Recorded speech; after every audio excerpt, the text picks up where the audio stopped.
దేవుని పరిశుద్ధ నామమునకు మహిమ కలుగునగాక. ఆశీర్వదించబడిన ఈ మంచి సమయములో మరొక పర్యాయము కూడా ప్రభు సన్నిధిలో వాక్య ధ్యానము నిమిత్తముగా మనమందరము కూడా కూడుకోవడానికి ప్రభు కృప చూపుతూ ఉన్నందుకు మరి దేవుణ్ణి ఎంతగానో స్తుతించుచూ ఉన్నాను. ఎందుకంటే ప్రతిరోజు అందించబడుతున్న ఆత్మీయ వర్తమానములు మన జీవితానికి అది ఎంతో ప్రయోజనకరంగా ఉంటాయి. కాలము గడిచే కొలది మన జీవితాలలో దేవుని వాక్యమును మనము మరచిపోకుండానట్లు దేవుని వాక్యాన్ని ప్రతిరోజు మనము ధ్యానం చేస్తూ ఉన్నట్లయితే అది మనకు ఆశీర్వాదకరంగా మారుతుంది. అంటే మన జీవిత విధానములు, మన ప్రవర్తనలు, మన క్రియలు ఇవన్నీ కూడా మరి దేవునికి అనుకూలమైన భక్తి మనము చేయగలం. వాక్యాన్ని మనము చదవడము ఆపేసినా, లేకుంటే వాక్యమునకు మనము చెవియొగ్గకపోయినా, వాక్యానికి విధేయత చూపకపోయినా కొద్ది కాలమైన తర్వాత దేవుని వాక్యం అనేది మనం మర్చిపోతాం. అలాంటి సందర్భాల్లో దేవుడు మనలను విడిచిపెట్టాడేమో అనే ఆలోచన మనకు వస్తుంటుంది. కనుక ప్రతిరోజు మనము వాక్యాన్ని ధ్యానిస్తూ ఉండాలి, వాక్యాన్ని మనము చదువుతూ ఉండాలి. వాక్యానుసారముగా మనం నడుచుకునే వారముగా ఉంటున్నప్పుడు దైవికమైన జ్ఞానమును మనము సంపాదించుకోగలము. లోకస్తులు లౌకికమైన జ్ఞానములతో నిండుకోవాలని చాలా ఆశపడుతూ ఉంటారు. లౌకికమైన కార్యములను నేర్చుకోవడానికి ఎంత ప్రయాసపడతారో అంతగా వారి జీవితాలలో లౌకికమైన జ్ఞానము కొరకు తమకున్నదంతా కూడా వ్యయపరిచేవారుగా ఉంటారు. తమకు కలిగినది యావత్తు కూడా మరి ఖర్చు పెట్టేవారుగా ఉంటున్నారు. యేసు ప్రభు వారు ఈ లోకంలో ఉన్నప్పుడు చెప్పిన మాటలు ఏమిటంటే, ఒకడు లోకమంతయు సంపాదించుకునిను వాని యొక్క ప్రాణమును పోగొట్టుకుంటే వానికి ఏంటి ప్రయోజనం అని చెప్పి యేసు ప్రభు వారు తెలియజేశారు. మరి అలాంటప్పుడు లౌకికమైన జ్ఞానములతో మనము నింపబడుతూ లౌకికమైన కార్యములు మనము నేర్చుకోవడానికి ప్రయాసపడుతూ ఉన్నట్లయితే దేవునికి దూరం అయిపోయే వారంగా ఉంటున్నాం. ఎందుకంటే ఈ లోక సంబంధమైన జ్ఞానము ఒక మనుషుణ్ణి తప్పు త్రోవలు నడిపిస్తూ ఉన్నది. ఎంతకాడికి ఒక మనుషుడు ఏం చేస్తున్నాడంటే లౌకికపరమైన జ్ఞానముతోనే నిండుకోవాలని ఆలోచన కలిగి ఉంటున్నాడు. నేను మీకు ముందుగా చెప్పిన మాటలు ఏమిటంటే, ఒక మనుష్యుడు తాను చేయుచున్న పనులను ఎవరు చూడడం లేదని అటువంటి జ్ఞానముతో అనేక రహస్యమైన కార్యములను చేస్తూ ఉంటాడు. అంటే రహస్య పాపములకు మరి తన హృదయాన్ని అప్పగించుకునేవాడుగా ఉంటున్నాడు. అందుకనే దేవుని బిడలో లౌకికమైన కార్యములకు, లౌకికమైన జ్ఞానములకు చెవియొక్కకుండా, మరి వాటికి చోటు ఇవ్వకుండా తన మనస్సును అటువైపు త్రిప్పకుండానట్లు దైవికమైనటువంటి జ్ఞానమునకు మనము చోటిచ్చినట్లయితే మన జీవితంలో మొదటిగా దేవునిని గురించిన అతిశయం అనేది మనకుంటుంది. ఎందుకంటే మరి దేవునిని గురించిన ఆ అతిశయము ఒక దైవికమైన జ్ఞానము కలిగిన వారు మాత్రమే మరి దేవునిని గురించి అధికముగా పాడి పొగిడి ఆయనను స్తుతించేవారుగా మారుతున్నారు. కనుక నా ప్రియ దేవుని బిడ్డలారా, ఈ మాటలు వింటున్న మీ జీవితాలలో మరి నిన్నటి దినమందు మనం నేర్చుకున్న ఆత్మీయ సత్యం ఏమిటంటే, ఆత్మను గురించిన అతిశయింప చేస్తున్న కార్యములు. అంటే ఒక మనుషుడు దేవునిని గురించిన కార్యములను ఆలోచిస్తూ ఆయనను గురించి పాడి పొగిడేవారుగా మారుతుంటారు. ఆత్మ సంబంధమైన జ్ఞానము ఒక మనుషునిలో కలిగినప్పుడు అతడు దేవునిని గురించి ఎక్కువగా పొగుడుతూ ఉంటాడు.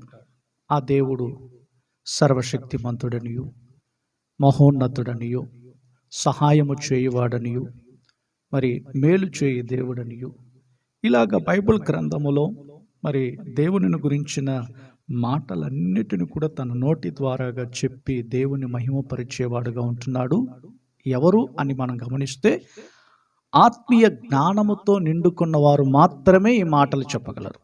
మరి లౌకికమైన జ్ఞానములతో ప్రజలు నింపబడుతున్నట్లయితే దేవునిని గురించిన కార్యములను పొగడలేని వారుగా ఉంటారు. మనుషులను పొగిడేవారుగా ఉంటారు. మనుషులను ముఖస్తుతి చేసేవారుగా ఉంటున్నారు.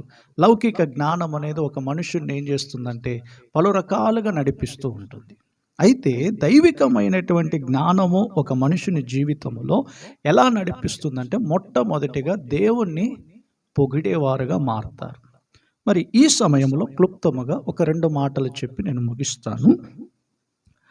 రెండవదిగా, ఒక మనుష్యుడు దైవికమైనటువంటి జ్ఞానమును పొందుకోవాలంటే దేవునికి దగ్గరగా మనం నడుచుకోవాలి. దైవికమైనటువంటి జ్ఞానము ఒక మనుషుని హృదయములో మరి దానిని పొందుకోవాలనే ఆసక్తి కూడా కలిగి ఉండాలి. కనుకనే హోషేయ గ్రంథము 6వ అధ్యాయము 3వ వచనములో మనం గమనించేటప్పుడు, హోషేయ గ్రంథము 6వ అధ్యాయము 3వ వచనములో ఒక మాట చెప్పబడుతూ ఉన్నది.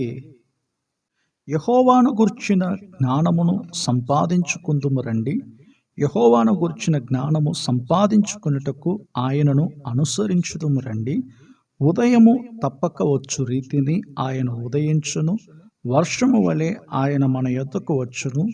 భూమి తడుపు నట్టి తొలకరి వర్షము కడవరి వర్షం వలె ఆయన మన యొద్దకు వచ్చును అని చెప్పుచూ ఉన్నాడు. ఇక్కడ ఇశ్రాయేలీయులకు తెలియజేస్తున్నటువంటి ఈ మాటలలో వారందరూ కూడా మారు మనసు పొందవలనని దేవుడు ఇశ్రాయేలీయులకు హోషేయ ప్రవక్త ద్వారా తెలియచేయబడుతున్న మాటలను గురించి పరిశుద్ధాత్మ దేవుని ప్రేరేపణ వలన మనకు ఈ సమయంలో ఈ విషయములను గురించి మనకు బోధించుచూ ఉన్నాడు. అదేమిటంటే, యెహోవాను గూర్చిన జ్ఞానము సంపాదించుకోవడానికి దేవుని సన్నిధికి రావాలి. మనము దేవుని సన్నిధిలో పాలు పొందుచున్నప్పుడల్లా దేవునిని గురించినటువంటి జ్ఞానం మనకు ఉండాలి. దేవుడు అనంత జ్ఞాని అని చెప్పి హన్న సమూయేలు మొదటి గ్రంథము 2వ అధ్యాయములో ఈ పాటను పాడుచూ ఉన్నది. ఆయన అనంత జ్ఞాని, ఆయన సర్వజ్ఞాని, ఆయన బలాఢ్యులను పడత్రోయువాడు. మరి ఇలాంటి విషయాలన్నీ కూడా దేవుని మరి లేఖనాలలో చెప్పబడుతున్నట్లుగా పరిశుద్ధ గ్రంథములో మనకు దేవునిని గురించిన జ్ఞానం అనేది మనము అత్యధికంగా తెలుసుకోగలుగుతున్నాం. దేవునికి ఎప్పుడైతే దగ్గరగా మనము రాగలుగుతూ ఉన్నామో, దేవునికి సమీపస్థులంగా మనం ఎప్పుడైతే మారగలుగుతూ ఉన్నామో, అప్పుడు దేవునిని గురించినటువంటి జ్ఞానము మనం సంపాదించుకోగలం. లోకములు అన్నిటిని సంపాదించుకుంటే దేవునిని గురించినటువంటి జ్ఞానం మనకు లేకపోతే మనకేమి లాభం? మరి దేవునిని గురించినటువంటి జ్ఞానం అనేది మనకు చాలా అవసరమైనది. కనుకనే యెహోవాను గురించి జ్ఞానమును సంపాదించుకున్నటకు ఆయనను అనుసరించేవారముగా ఉండాలి. దైవికమైన జ్ఞానము, ఆత్మీయ జ్ఞానము రెండవదిగా ఒక మనుషుని జీవితములో ఏం కలుగు చేస్తుందంటే, దేవునిని గురించినటువంటి జ్ఞానమును సంపాదించుకోవడానికి, ఆ జ్ఞానమును అనుసరించి మనం నడుచుకోవడానికే మనలను ఉత్తేజపరుస్తూ ఉన్నది. ఆత్మీయ జ్ఞానం అనేది ఒక మనుషుణ్ణి మరి దైవిక సంబంధమైన కార్యములలో మనము అధికముగా మరి దేవునిని గురించి తెలుసుకోవడానికి, అలా మనం తెలుసుకున్నప్పుడే ఎవరు ఏ రీతిగా వారు బోధించుచు ఉన్నారో వాటిని మనము గమనించగలం. ఏవి సత్యమైనవో, ఏవి అబద్ధములైనవో, ఏవి పరిపూర్ణమైన కార్యములను గురించి మనకు బోధిస్తూ ఉన్నారో వాటిని గురించి మనం తెలుసుకోగలుగుతున్నాం. కనుకనే యోహాను సువార్త 7వ అధ్యాయము 17వ వచనములలో, ఎవడైనను ఆయన చిత్తము చొప్పున చేయ నిశ్చయించుకుని ఎడల ఆ బోధ దేవుని వలన కలిగినదో లేక నా అంతట నేను బోధించుచున్నానో వాడు తెలుసుకొనును.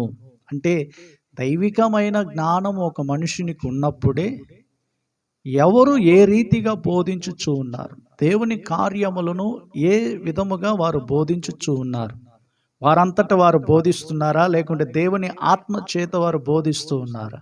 సత్యములను బోధిస్తున్నారా, అబద్ధములను బోధిస్తూ ఉన్నారా? వీటిని మనం తెలుసుకోవాలంటే ఖచ్చితంగా దైవ సన్నిధిలో మరి దేవునికి సమీపస్థులంగా మనం ఉండాలి. మరి దేవునికి సమీపస్థులంగా మనం ఉన్నప్పుడు వీటిని గురించి మనము గ్రహించగలుగుతూ ఉన్నాం. కనుక మరొక మాటలో మనం గమనించినట్లయితే యోహాను సువార్త 17వ అధ్యాయం 3వ వచనములో అద్వితీయ సత్య దేవుడైన నిన్నును నీవు పంపిన యేసుక్రీస్తును ఎరుగటయే నిత్య జీవము. నా ప్రియ దేవుని బిడలారా, క్లుప్తముగా మనము ఈ మాటలను గురించి దైవ సన్నిధిలో ధ్యానించాం గనక ఏది ఏమైనప్పటికీ ఆత్మీయ జ్ఞానం అనేది ఒక మనుషుణ్ణి దేవునికి దగ్గరగా చేస్తున్నది. దేవునికి సమీపస్థులంగా మనం ఉన్నప్పుడు అద్వితీయ సత్య దేవుడవైన ఆయనను మనం తెలుసుకుంటున్నాము.